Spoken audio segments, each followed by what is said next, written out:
Feminism. We all know that it's happening, and if you have any sense, you know that it's not actually helping society. Even if you're a woman, you should be able to understand that. Today, I'm going to help you understand how we actually get rid of feminism, because there is a way to get rid of it. There's some things that happen societally that brought it on, and there's some things that need to happen in order to take it out and send it back to the corners and the shadows of society where it belongs, rather than front and center where it currently sits. Let me explain to you exactly what I mean. Number one, if we are going to get rid of feminism, the men out there, you need to grab your balls and be willing to tell a woman, regardless of who she is, regardless of her position, regardless of how pretty you think she is, regardless of your relationship to her, you must be willing to tell a woman to shut the fuck up and stay in your position and play your damn role.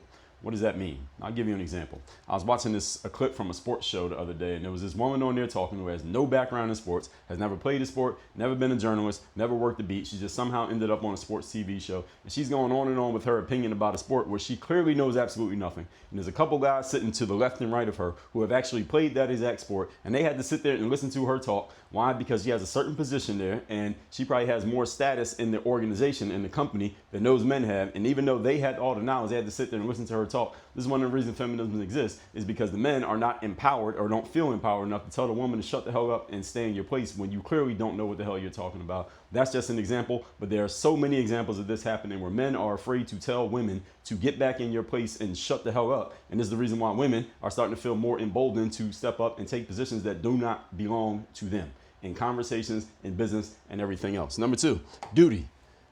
When it is fulfilled by men, it is a man's role, man's responsibility in society and civilization to lead. That is the man's role. Our creator gave us that role to lead. The woman's role is to be in the support of the man. But if the man is not doing his duty in leading, then it's only natural that the woman's going to look around and say, hey, nobody's leading here. I might as well step up and take the lead. So the women out there, even though you may not like what I said in the first point, I'm going to give you some credit for this second point, because the reason feminism exists is because men ain't doing their damn jobs. If men were doing their jobs, there would be no room for feminism to even breathe. There would be no oxygen for feminism to breathe. The reason there's oxygen available is because men are not doing their duty. And we always bring it back to number one, the person in the mirror. And I'm talking to men in this video. And number three, we need to create a tougher society.